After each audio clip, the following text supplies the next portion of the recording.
అందరికీ నమస్కారం. ఈరోజు 'జీవిత ప్రవాహం' అనే నావల్ని వినబోతున్నాం. వినిపించినట్టుగా మా ఊరి గుడి పైన ఉన్న మైక్లో నుండి ఎంఎస్ సుబ్బలక్ష్మి గారు పాడిన సుప్రభాతం వినిపిస్తుంది. అమ్మ తిట్టే తిట్లు కూడా కొంచెం కొంచెం వినిపిస్తున్నాయి. అయినా మనకి ఈ గోల ఎప్పుడూ ఉండేదే. ఈరోజు ఆదివారం. ఈరోజైనా కొంచెం సేపు నిద్రపోదాం అనుకుని దుప్పటి నిండుగా కప్పుకొని నిద్రపోవడానికి ప్రయత్నించాను. కానీ కుదరలేదు. ఎందుకంటే సుప్రభాతం మొత్తం నాకు కంఠస్థం. మైక్ వినిపిస్తుంటే ఇక్కడ నేను సుబ్బలక్ష్మి గారితో కలిసి నా మనసులో పాడుతున్నాను. ఇంకా ఎక్కడి నుంచి వస్తుంది నిద్ర? పోనీలే లేద్దాం, ఎలాగో ఈరోజు స్కూల్కి వెళ్ళనవసరం లేదు కదా అనుకొని నిద్ర లేచాను. లోంచి అమ్మ, ఏంటే గంట నుంచి నేను నిద్ర లేపుతుంటే ఇప్పుడా లేచేది? ఆడపిల్ల ఇంత పొద్దుపోయే వరకు నిద్రపోవచ్చా? రేపు అత్తారింటికి వెళ్ళాక కూడా ఇలానే ఉంటే నిన్ను కాదమ్మా కన్నవాళ్ళని మమ్మల్ని అంటారు అని చివాట్లు పెట్టడం మొదలెట్టింది. సరేలే అనుకొని కళ్ళు తుడుచుకొని పళ్ళపొడితో పళ్ళు తోముకొని స్నానం చేసి తినడానికి అమ్మ వంటగదిలో ఏం చేసిందా అని చూడ్డానికి వెళ్ళాను. కానీ అక్కడ అమ్మ వంట ఏది చేసినట్టుగా లేదు. ఇప్పుడు నేను అమ్మ తినడానికి ఏం చేశావే అని అడిగాను. అమ్మ బదులిస్తూ, హా, అది మాత్రం మర్చిపోవు, ఏం చేయలేదు ఈరోజు. మీ అత్తయ్య వాళ్ళ ఇంట్లో పూజ ఉంది, మనం అక్కడికి వెళ్ళాలి, అందుకే వంట చేయలేదు అని బదులిచ్చింది. నేను ఏం తినాలమ్మా అని అడగ్గా, మీ నాన్నగారితో టిఫిన్ తెప్పించాను, అది టేబుల్ పైన ఉంది, తీసుకొని తిను అని చెప్పింది. నాన్నగారు బజారు నుండి టిఫిన్ తెచ్చారా? అయితే సుబ్బయ్య తాత హోటల్ నుంచే తెచ్చుంటారు. అక్కడ చట్నీ భలేగా ఉంటుంది, తినేసేయాలని ఉత్సాహంగా మొత్తం తినేశాను. లత దగ్గరికి వెళ్ళి ఆడుకోవచ్చు. అమ్మా, నేను తినేశాను, లత దగ్గరికి వెళ్ళి ఆడుకుంటాను అని చెప్పి ఇంట్లోంచి బయటపడ్డాను. అమ్మ, తలదువ్వుకొని వెళ్ళవే అని అన్నా వినకుండా వచ్చేశాను. దారిలో లత కనిపించింది. శాంతి, ఎక్కడికే వెళ్తున్నావు అని అడిగింది. నీ దగ్గరికే అని బదులిచ్చాను. అవునా, నేను నీ దగ్గరికే వస్తున్నాను, రా కలిసి గుడి దగ్గర ఆడుకుందాం అని అంది. సరే అని ఇద్దరం కలిసి గుడి దగ్గరికి వెళ్ళాం. అక్కడే శ్యామల కమల కూడా ఉన్నారు. అందరం కలిసి తొక్కుడు బిళ్ళ ఆడుకుంటూ ఉన్నాం. కమలను ఇలా అడుగుతుంది. ఏమే కమల, రాధని ఇంకా వాళ్ళ అమ్మ బయటికి పంపించడం లేదా అని అడిగింది. లేదు, అది పెద్ద మనిషి అయ్యిందంట, ఇంకా మనతో ఆడుకోవడానికి రాదంట. ఒకరోజు ఆడుకుందాం రా అని నేను పిలవడానికి వెళ్ళానా, వాళ్ళ అమ్మ తిట్టింది.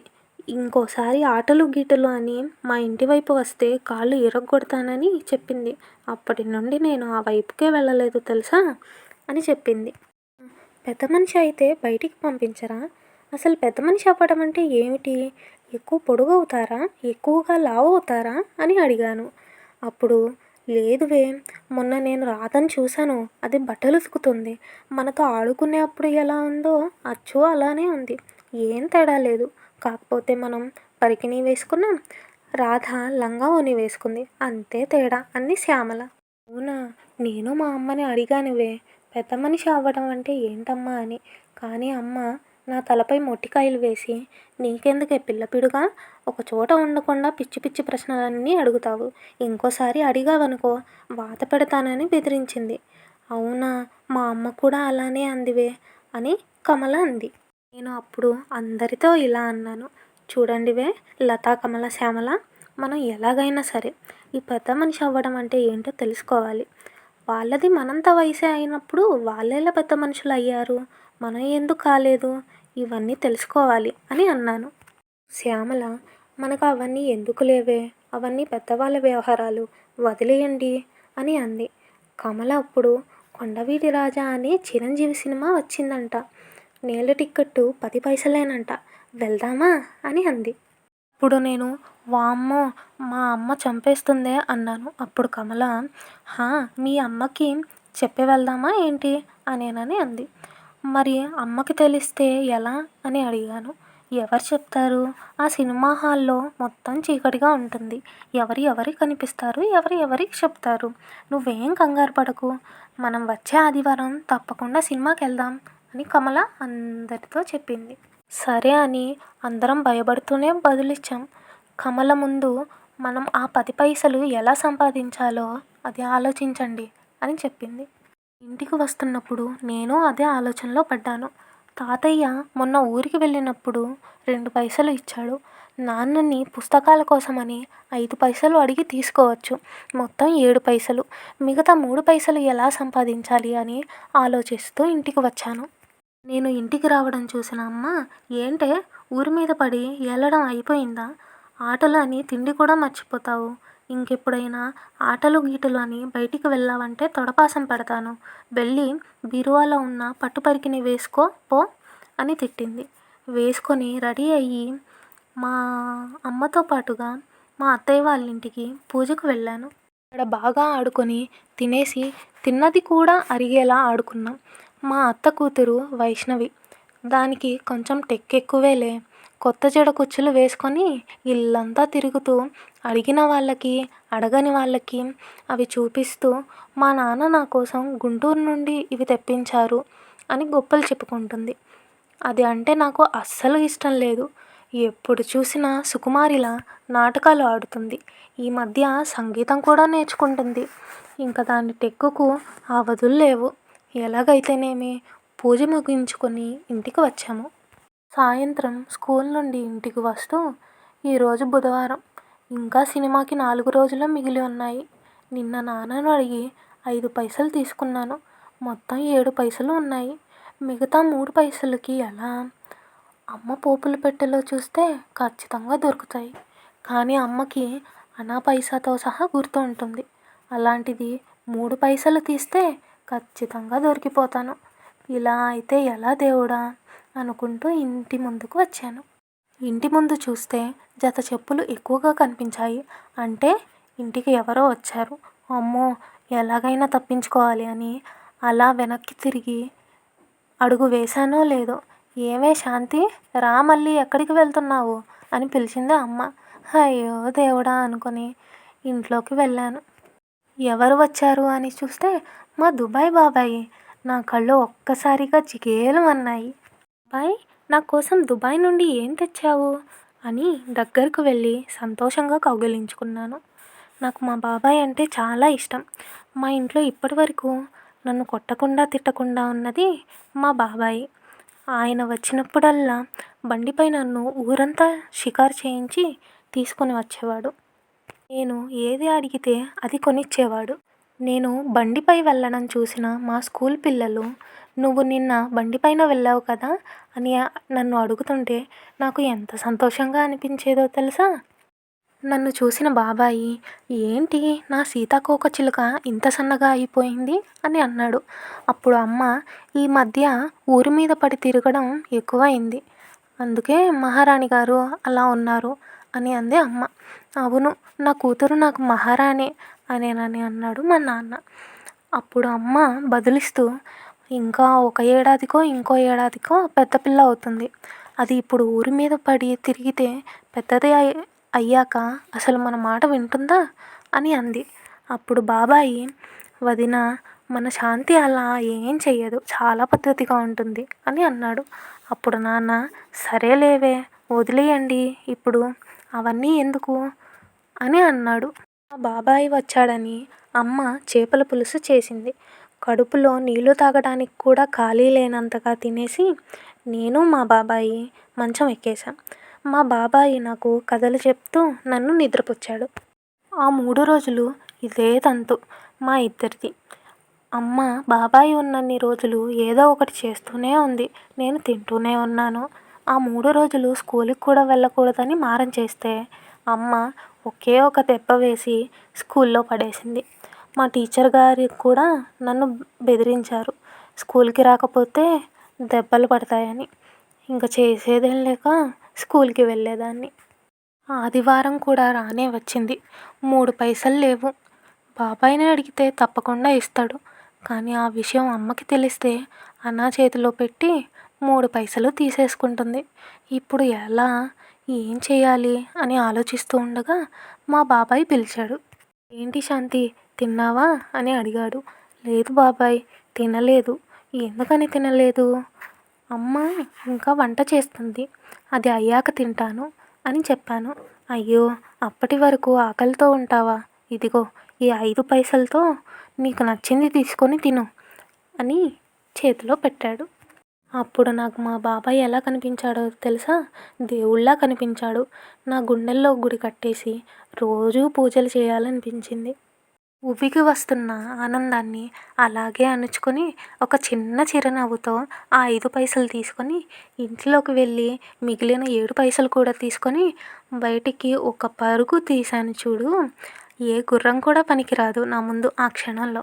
ఎలా అయితేనేమి 12 పైసలు సంపాదించాను. అందరి ముందు పరువు పోకుండా కాపాడుకున్నాను అని అందరం కలిసి గాంధీ బొమ్మ సెంటర్ దగ్గర కలుసుకున్నాం. ఇప్పుడు టిక్కెట్లు తీసుకోవాలి. ఎవరు తీసుకుంటారు? లైన్లో నించున్నప్పుడు ఎవరైనా తెలిసిన వాళ్ళు చూస్తే అమ్మ నాన్నలకి చెప్పేస్తే ఇంకా అంతే, ఈ భూమి మీద మనకి ఇదే చివరి రోజు అవుతుంది అని అన్నాను. అవునే, మా అమ్మ అయితే కొట్టి కొట్టి చంపేస్తుంది అని అంది శ్యామల. మా అమ్మ కూడా అంతే అంది లత. ఇంకా ముగ్గురం ఒకరిని ఒకరు చూసుకొని అందరం కలిసి ఒకేసారిగా కమల వైపు చూసాం. ఏంటే అలా చూస్తున్నారు? నా వల్ల కాదమ్మా, మా అమ్మ ఏం తక్కువ కాదు, నన్ను ఏకంగా దూలానికి వేలాడదీసి చంపేస్తుంది, నా వల్ల కాదమ్మా అంది. అప్పుడు లత, సినిమాకి వెళ్దామని ఐడియా ఇచ్చింది ఎవరు? నువ్వే, కాబట్టి నువ్వే టిక్కెట్లు కూడా తీసుకొనిరా అని చెప్పింది. ఇంకా అది ఎంత వద్దు అంటున్నా అందరం కలిసి దాన్ని కౌంటర్ ముందుకు తోసాము. ఏంటమ్మా పాప, ఏం కావాలి అని అడుగుతున్నాడు కౌంటర్లో కూర్చున్న అన్న. నీతో పాటు ఎవరూ రాలేదా పెద్దవాళ్ళు అని అడిగారు. అన్న అదేం లేదన్నా, వచ్చారు, మా అక్క బావ వాళ్ళు వచ్చారు, వాళ్ళు పాపని ఎత్తుకొని అక్కడ ఉన్నారు, నేను టిక్కెట్ల కోసం వచ్చాను, 4 టిక్కెట్లు ఇవ్వండి అన్నా అని తీసుకుంది. సరే పాప తీసుకో అని టిక్కెట్లు ఇచ్చాడు. అది చూసిన మేము మా సంతోషానికి అవధులు లేవు. మొట్టమొదటిసారిగా కేవలం స్నేహితుల కలిసి సినిమా చూడడానికి వెళ్ళబోతున్నాం. ఆ క్షణంలో జీవితంలో ఏదో సాధించాము అన్న తృప్తి మా కళ్ళల్లో కనిపిస్తుంది. ఆ టిక్కెట్లు తీసుకుని నీల టిక్కెట్ తలుపు వైపు పరిగెడుతున్నాం. ఏది పట్టించుకోకుండా లోపలికి వెళ్ళడానికి బయట నుంచున్నాము. లోపల ఉన్న వాళ్ళందరూ కేరింతలు కొడుతున్నారు. అంటే సినిమా అంత బాగుందేమో చూద్దామని చాలా ఉత్సాహంగా ఉంది. అది కూడా మా అందరికీ ఇష్టమైన హీరో చిరంజీవిది సినిమా. ఇంకా ఆగకూడదు అని ఆట ఎప్పుడు మొదలవుతుందా అని ఎదురు చూస్తూ ఉన్నాము. ఇంకో 10 నిమిషాల్లో ఆట మొదలవుతుంది అనగా వెనక నుండి, శాంతి, అది నువ్వేనా అని ఒక పిలుపు వినిపించింది. ఆ పిలుపు వినగానే నా గుండె జల్లుమంది. ఎవరో తెలిసిన వాళ్ళు చూసి ఉంటారు అని అర్థమైంది. వెనక్కి తిరిగి చూస్తే మా బాబాయ్. నువ్వేంటి ఇక్కడ? పొద్దుననంగా వచ్చావు బయటికి, ఇప్పటి వరకు ఇంటికి వెళ్ళలేదా? అయినా ఇక్కడ నీకేం పని అని అడిగాడు. నా పక్కనే ఉన్న కమల, లత, శ్యామల కొయ్యబారినట్టు అలాగే చూస్తున్నారు. ఏంటి శాంతి, నీకు ఇక్కడ ఏం పని? ఎందుకు ఇక్కడ ఉన్నావు? సినిమా హాల్ దగ్గర నీకేం పని అని అడుగుతున్నాడు. అంతలో లత, బాబాయ్ బాగున్నారా? మీరు మొన్న వచ్చారని శాంతి చెప్పింది. వచ్చి కలుద్దాం అనుకున్నాం కానీ కుదరలేదు అంది. అవునా లత, నేను బాగున్నానమ్మా. అది పక్కన పెట్టు కానీ ఈ టైంలో మీరు ఇక్కడ ఏం చేస్తున్నారు అని అడిగాడు. పక్కన ఇంకో ఆటకు వచ్చిన వాళ్ళందరికీ అమ్ముకోవడానికి పాప్కార్న్ రెడీ చేస్తున్నారు. ఆ టెన్షన్లో కూడా ఆ వాసన రావడంతో, బాబాయ్ మన ఏగియ కొట్టులో పాప్కార్న్ అడిగితే లేదు అన్నాడు. అందుకే సినిమా హాల్లో అయితే ఖచ్చితంగా ఉంటుంది కదా అని వచ్చాము. అంతే బాబాయ్ అని అన్నాను. అవునా, సరే రండి, అందరికీ నేను కొని ఇస్తాను అని తీసుకుని వెళ్ళి అందరికీ పాప్కార్న్ కొనిచ్చాడు మా బాబాయ్. పాప్కార్న్ తీసుకునేప్పుడు చేతిలో టికెట్ కనిపిస్తుందేమో అని 2 చేతులు వెనక్కి పెట్టి అందరి టిక్కెట్లు చింపేశాను. అక్కడ ఉన్న చెత్తలో ఈ టిక్కెట్ల చెత్త కూడా కలిసిపోయింది. ఇంకా చేసేది ఏమీ లేక పాప్కార్న్ తీసుకొని శ్యామల ఇంటి బయట అరుగు మీద కూర్చొని అందరం ఒకేసారి ఏడవడం మొదలుపెట్టాము. ఎందుకే శాంతి, మీ బాబాయ్ సినిమా హాల్కి వస్తున్నాడని ముందే ఎందుకు చెప్పలేదు అని కమల అడిగింది. నాకు తెలిస్తే కదే నీకు చెప్పడానికి, పొద్దున్నే 5 పైసలు ఇచ్చాడు. గుండెల్లో గుడి కూడా కట్టేశాను మా బాబాయ్‌కి. కానీ ఇలా చేస్తాడు అనుకోలేదువే అని నేను ఏడవడం మొదలుపెట్టాను. మీ బాబాయి ఒక్క 10 నిమిషాలు ఆలస్యంగా వచ్చి ఉంటే ఇప్పటికి సినిమా హాల్‌లో కూర్చొని చిరంజీవి పాటలకి ఈలలు వేస్తూ ఉండేవాళ్ళము అని అనుకుంటూ, ఏడుస్తూ మా మనసుకి ఇక చాలు అనేంత వరకు, ఆ భారం తీరేంత వరకు ఏడ్చేసి, ఆ పాప్కార్న్ కూడా తినేసి ఏం చేసేది లేక ఎవరింటికి వాళ్ళం వెళ్ళిపోయాం. మధ్యాహ్నం ఇంటర్వెల్ కొట్టారు. అందరం ఆడుకోవడానికి బయటకు పరుగులు తీశాము. కొంతసేపటికి లత వచ్చి, ఏమే శాంతి, కమల, మీకు ఒక విషయం తెలుసా అని అడిగింది. ఏంటే అని అడగ్గా, శ్యామల పెద్ద మనిషి అయ్యిందంటనే, అందుకే అది ఈరోజు స్కూల్కి కూడా రాలేదు అని చెప్పింది. నీకెలా తెలుసు అని అడగ్గా, వాళ్ళ అమ్మ మన స్కూల్ ప్రిన్సిపల్ గారి దగ్గరికి వచ్చి, మా అమ్మాయి ఇంకా స్కూల్కి రాదండి అని చెప్తుంది. అవునా? అవును, తను వయసుకు వచ్చింది, ఇంకా మేము తనని చదివించాలి అని అనుకోవట్లేదు అని చెప్తుంటే విన్నాను అని చెప్పింది. అవునా అనుకున్నాము అందరం. అయితే ఇప్పుడు రాధలాగానే శ్యామల కూడా ఇంకా స్కూల్కి రాదన్నమాట. అసలు పెద్ద మనిషి అయితే స్కూల్కి ఎందుకు పంపరు? ఏమోనే, నాకేం తెలుసు అని అంది కమల. సరే వదిలేయండి. ఇంతకుముందు అంటే మనకి కొద్దో గొప్పో పరిచయం ఉన్నవాళ్ళు పెద్ద మనిషి అయ్యారు. ఎలా అయ్యావు అని అడిగితే, నీ టైం వచ్చినప్పుడు నీకు తెలుస్తుంది కదా అని అనేవాళ్ళు. కానీ ఇప్పుడు మన శ్యామల పెద్ద మనిషి అయ్యింది. దానిని అడిగితే దాని వెనక దాగి ఉన్న అన్ని విషయాలు మనకు తెలుస్తాయి. స్కూల్ అయిపోయిన వెంటనే అందరం కలిసి శ్యామల ఇంటికి వెళ్ళాలి, సరేనా అని అన్నాను. సరేనే, వెళ్దామని అందరం అనుకున్నాం. స్కూల్ అయిపోగానే అందరం శ్యామల ఇంటి ముందు నిలబడి, పెద్దమ్మా, పెద్దమ్మా, శ్యామలని కలవడానికి వచ్చాము, ఇంటి లోపలికి రావచ్చా అని అడిగాము. అప్పుడు శ్యామల వాళ్ళ అమ్మ, రండమ్మా, కాళ్ళు కడుక్కొని రండి లోపలికి అనేనని చెప్పింది. అంతలో శ్యామల, శ్యామల, నిన్ను కలవడానికి మీ స్నేహితులు వచ్చారమ్మా అని శ్యామలని పిలిచింది. ఒక గదిలో నుండి శ్యామల పరిగెడుతూ బయటికి వచ్చింది.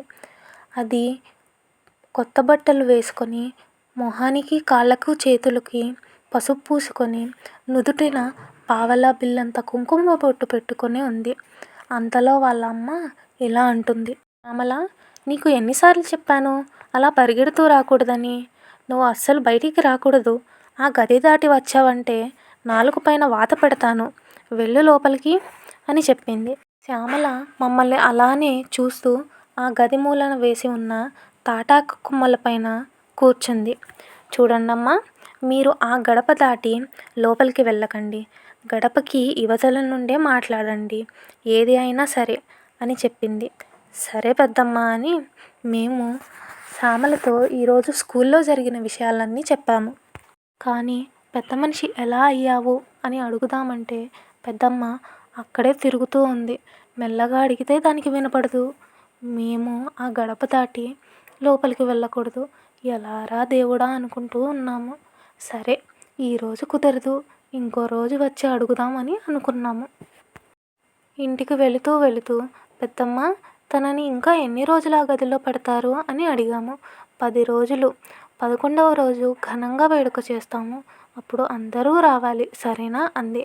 అంతలో నేను, ఆ రోజే ఎందుకు పెద్దమ్మ, రోజూ వస్తాంగా శ్యామల దగ్గరికి సాయంత్రం అని అన్నాను.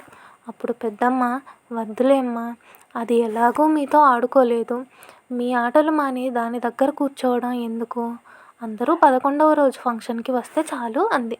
అంతలో శ్యామల, అయ్యో కానీ పెద్దమ్మ, శ్యామలకి ఏం తోచదు కదా, తనతో ఎవరూ మాట్లాడడానికి లేరు కదా అని అంది.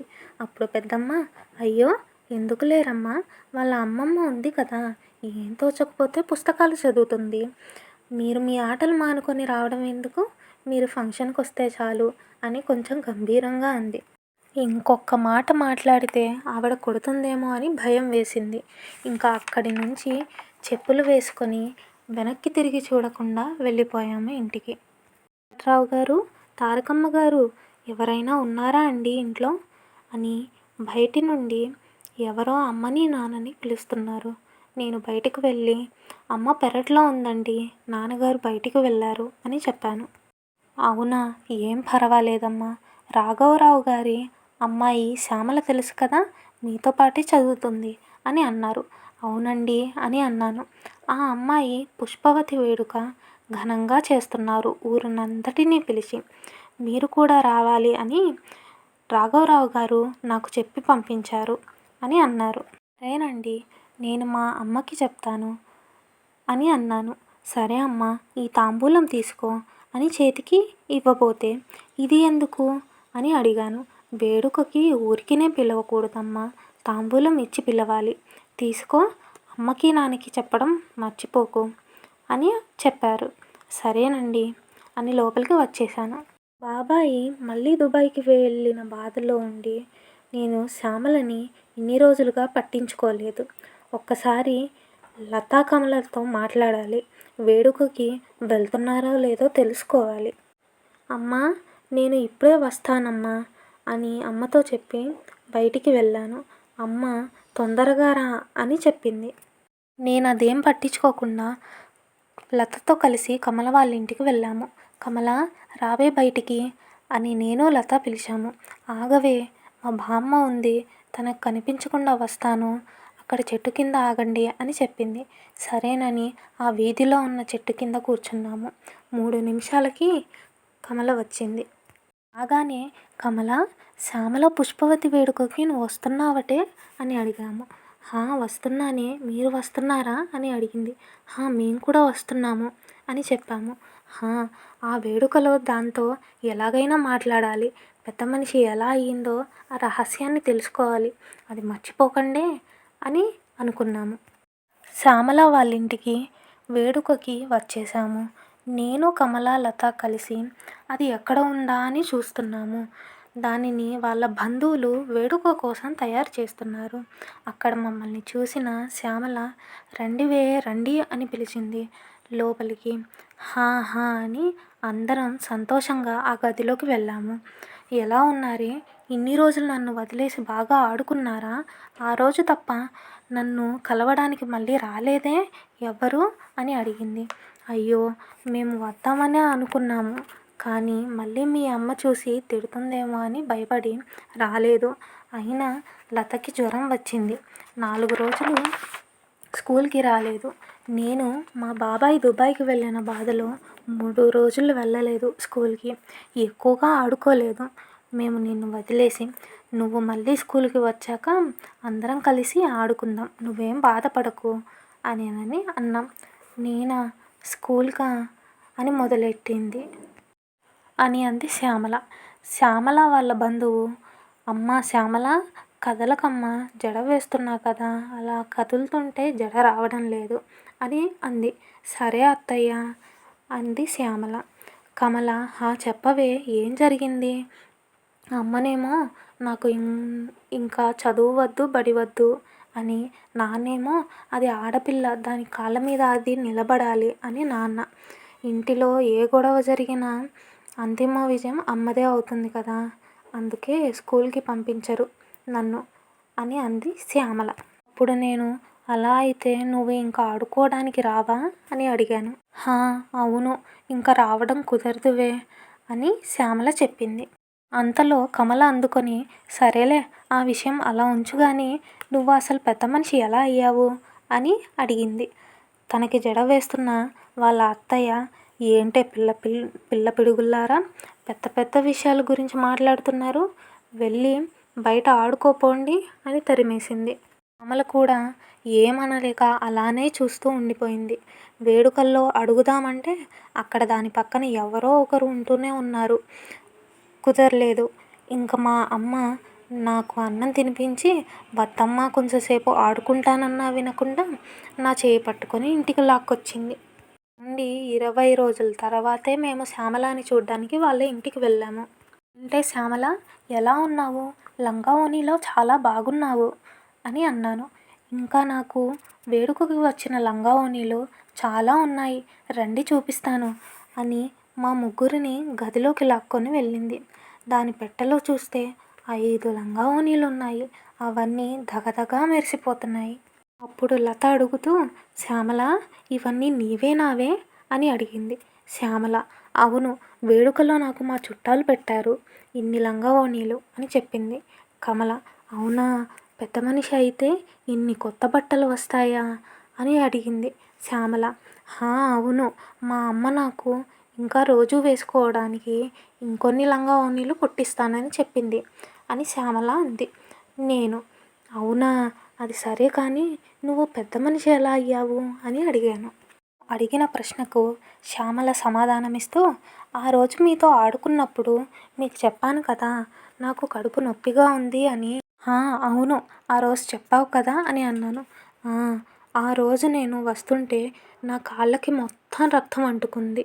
ఏంటబ్బా ఇది అని చూశాను. నాకు అయితే ఏం దెబ్బ తగలలేదు. సరే అని కాళ్ళు కడుక్కొని ఇంటికి వచ్చాను. స్నానం చేయడానికి దొడ్లోకి వెళ్తుండగా అమ్మ ఆపింది. శ్యామల, వెనకాల ఎర్రగా ఏంటి అది అని అడిగింది. ఏమో అమ్మా, నాకు తెలీదు. నా కాళ్ళ వెంట రక్తం కూడా వచ్చింది. కానీ దెబ్బేం తగలలేదు. కాకపోతే కడుపు కొంచెం నొప్పిగా ఉంది అని చెప్పాను. అప్పుడు అమ్మ, నువ్వు అక్కడే ఆగు అని చెప్పి పెరట్లో నన్ను ఒక మూలన కూర్చోబెట్టి ఇల్లంతా శుభ్రం చేసింది. ఆ తర్వాత మా పెద్దమ్మ, పిన్ని, అత్తయ్య వాళ్ళని పిలిచింది. నాకు స్నానం చేయించారు. అందరూ కలిసి హారతిచ్చి ఒళ్ళంతా పసుపు రాసి నేత బట్టలు వేసి ఆ గదిలో కూర్చోబెట్టారు. అంతే. ఆ రోజు మొదలుకొని నేను ఆ గదిలో ఉన్నన్ని రోజులు నేను ఏది అడిగితే అది తెచ్చిచ్చేవాళ్ళు. సున్నుండలు, కొబ్బరి లౌజులు, బెల్లమన్నం, కజ్జికాయలు, జాంగ్రీలు, గారెలు, ఏది అడిగితే అది తినడానికి ఇచ్చేవారు. నేను బాగా తిని కూర్చునేదాన్ని. కాకపోతే ఆడుకోవడానికి ఎవ్వరూ ఉండేవాళ్ళు కాదు. ఇంకా ఆ పుస్తకాలే కాలక్షేపం నాకు. అయితే కడుపు నొప్పి వస్తే పెద్ద మనిషి అయినట్టేనా అని అన్నాను. ఛీ, కాదువే, మనకి దెబ్బ తగిలి రక్తం వస్తే ఆ నొప్పి మనం ఓర్చుకొని అమ్మ అడిగినప్పుడు మాత్రమే చెబితే అప్పుడు పెద్ద మనిషి అయినట్టు. అదేం కాదు. శ్యామలకి దెబ్బ తగలలేదు కదా, కడుపు నొప్పి వచ్చింది అంతే. లేదు, దానికి దెబ్బ తగిలింది. కాకపోతే దానికి కనిపించి ఉండదు. కానీ రక్తం వస్తుంది కదా, అది చూసి వాళ్ళమ్మ అలా పెద్ద మనిషి అయ్యిందని తెలుసుకుంది. మరి కడుపు నొప్పి ఎందుకు వచ్చింది? కాలుకి దెబ్బ తగిలింది కదా, ఆ నొప్పి కడుపులోకి వెళ్ళింది. అక్కడి నుండి ఎక్కడికి వెళ్ళాలో తెలియక అక్కడే ఉంది. అందుకే దానికి కడుపు నొప్పి వచ్చింది. మీకేం తెలీదు వెర్రి మొహల్లారా అంది కమల. కాదు, నేనే కరెక్ట్ అంటే నేనే కరెక్ట్ అంటూ నేను కమల కొట్టుకున్నాము. ఒక గదిలోంచి ఏంట్రా అక్కడ అల్లరి అని శ్యామల వాళ్ళమ్మ అనగానే ఇద్దరం గప్చుప్గా కూర్చున్నాం. శ్యామల ఇంకా తన వేడుకల్లో తనకి వచ్చిన గాజులు, పట్టీలు, అన్ని వస్తువులు చూపిస్తుంది. అవన్నీ ఎంత బాగున్నాయో. అవన్నీ చూడడం అయిపోయాక నేను శ్యామలను అడిగాను, నువ్వు ఇంకా స్కూల్కి రావా అని. రానువే, అమ్మ పంపించదు అని బదులిచ్చింది. మరి ఇంటి దగ్గరే ఉండి ఏం చేస్తావు అని అడగ్గా వంట వార్పు నేర్పిస్తుందంట అమ్మ అని చెప్పింది. అదేంటి, నువ్వెందుకు నేర్చుకోవడం చేయడం, మీ అమ్మ ఉంది కదా అని అన్నాను. ఉంది, కానీ నాకు వచ్చే ఏడాది పెళ్ళి చేస్తారంట. అప్పటిలోపు అన్నీ నేర్చుకోవాలి అని అమ్మ చెప్పింది అని చెప్పింది. ఏంటి, పెళ్ళా అని నేను అలాగే ఉండిపోయాను. శ్యామల, అవును అంది. అదేంటి, నీకు ఇంకా 11 ఏళ్ళే కదా, అప్పుడే పెళ్ళేంటి అని అడిగాను. శ్యామల, ఏమో అమ్మా నాన్నలు మాట్లాడుకుంటున్నారు అని చెప్పింది. అయితే ఇంకా మమ్మల్ని అందరినీ వదిలేసి వెళ్ళిపోతావా అని అడిగాను. శ్యామల, ఇంకా 1 సంవత్సరం టైం ఉంది కదా అని అంది. అంతలో కమల కలగజేసుకొని, అవును, నీ పుష్పవతి వేడుకకే ఇన్ని నగలు బట్టలు వచ్చాయంటే ఇంకా పెళ్ళికి ఇంకా చాలా వస్తాయి కదూ. అలా ఊహించుకుంటూ ఉంటే నేను తొందరగా పెద్ద మనిషి అయితే బాగుండు అని అనిపిస్తుంది అంది. ఇప్పుడు లత, చూడండి, దాని ఆశ ఈ ముద్దుకు చదువు ఆగిపోతుంది, పెళ్ళి చేసుకుంటే ఈ ఊరుని మనల్ని విడిచి వెళ్ళిపోవాలి అన్న బాధ ఏమాత్రమూ లేదు. అలా నగలు, బట్టలు, గాజులు దాని మీదే ఉంది దీని దృష్టి అని అంది. అలా మాట్లాడుకుంటూ 6 గంటల వరకు శ్యామల ఇంటి దగ్గరే ఉన్నాము. తర్వాత ఎవరి ఇంటికి వాళ్ళం వెళ్ళిపోయాము. కానీ నాకు మనసులో ఎక్కడో తెలియని బాధ.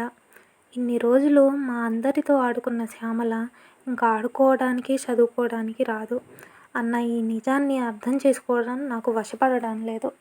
కానీ ఏం చేస్తాం, వాళ్ళ అమ్మా నాన్నల ఇష్టం. శ్యామలని బడికి పంపమంటే నన్నే తిడతారు. సరే వదిలే, ఇంకేం చేస్తాం అని నాకు నేను సర్ది చెప్పుకున్నాను. అర్ధరాత్రి 2 గంటలకి మా ఇంటి ఫోన్ మోగింది. నాన్న లేపి మాట్లాడారు. అమ్మ అంటుంది, ఈ సమయంలో ఎవరండి? మీ షావుకారు గారా? ఏం పాడు గుమస్తా ఉద్యోగం అండి అది? అర్ధరాత్రి కూడా వదలకుండా పని చేయించుకుంటారా అని అరుస్తుంది. అరవకే, పాపలేస్తుంది అని నాన్న గదిలోకి వచ్చి ఒక్కసారి బయటికి రా అని అమ్మని పిలుచుకొని వెళ్ళాడు. సరేనని అమ్మ బయటికి వెళ్ళింది. వెళ్ళిన 10 నిమిషాలకి వచ్చి నన్ను నిద్ర లేపింది. ఏంటమ్మా అంటే, ఏం లేదు తల్లి, నేను నాన్నగారు పట్నం వెళ్తున్నాము, రావడానికి 2 రోజులు పడుతుంది. అమ్మమ్మకి చెప్పాను, తెల్లవారుజామునే వస్తుంది, సరేనా అని అంది.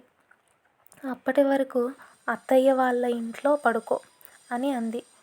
ఇప్పుడెందుకమ్మా పట్నం అని అంటే, ఏం లేదమ్మా, మీ నాన్నగారికి ఏదో పని ఉందంట, అందుకే వెళ్తున్నాము అని చెప్పింది. అమ్మ అత్తయ్య వాళ్ళ ఇంట్లో పడుకోబెట్టింది. నేను వెళ్ళొస్తాను నాన్న, అమ్మమ్మని విసిగించకు, స్కూల్కి వెళ్ళు, బాగా తినాలి అని చెప్పింది. నాకు ముద్దు పెట్టి పడుకోబెట్టి వెళ్ళిపోయింది. ఉదయం 6 గంటలకి నేను లేచి మా ఇంటికి వెళ్ళాను. అక్కడ అమ్మమ్మ వంట చేస్తుంది. చిట్టి తల్లి, లేచావా బంగారం? వంట అయ్యాక నేనే వచ్చి లేపుదామనుకున్నాను, నువ్వే వచ్చేసావా అంది. పళ్ళు తోముకొని స్నానం చేసి మంచిగా తిని నువ్వు స్కూల్కి వెళ్ళాలి కదా అని దగ్గరికి తీసుకుంది. సరేనని నేను స్కూల్కి వెళ్ళి వచ్చాను. అమ్మ లేకపోవడంతో ఆ రోజు రాత్రి నాకు నిద్ర పట్టలేదు. నిద్రపోయే ముందు నాకు ఏడుపు వచ్చింది. ఎందుకో తెలీదు, అమ్మ బాగా గుర్తుకు వచ్చింది. నేను ఏడుస్తుంటే అమ్మమ్మ ఊరుకోబెట్టి, పిచ్చి పిల్ల, ఎందుకు ఏడుస్తావు, అమ్మ రేపు వచ్చేస్తుంది కదా, పడుకో అమ్మా అని పడుకోబెట్టింది. తర్వాతి రోజు సాయంత్రం స్కూల్ నుండి వచ్చి చూశాను. అమ్మ వచ్చిందా? అమ్మా అమ్మా అని పిలిచాను. అమ్మ రాలేదమ్మా, రాత్రికి వస్తారంట, నువ్వు పొద్దున్నే లేచేసరికి అమ్మ ఇంట్లో ఉంటుంది అనేనని అమ్మమ్మ చెప్పింది. సరే అని తినేసి పడుకున్నాను. పొద్దున్నే ఎవరెవరో మాటలు వినిపిస్తున్నాయి మా ఇంట్లో. లేచి చూస్తే ఇంటి నిండా చుట్టాలే ఉన్నారు. వైష్ణవి కూడా వచ్చింది. ఏంటే ఇక్కడ ఉన్నావు అని అడిగితే, నాకేమీ తెలీదు, మా అమ్మ మీ ఇంటికి తీసుకొని వచ్చింది అని చెప్పింది. అమ్మ హాల్లో ఒక పక్కన కూర్చుంది. అమ్మని చూడగానే అమ్మ వచ్చేసావా అని హత్తుకున్నాను. నాన్న ఎక్కడా అని అడిగాను. వస్తారమ్మా, బయట ఉన్నారు అని చెప్పింది.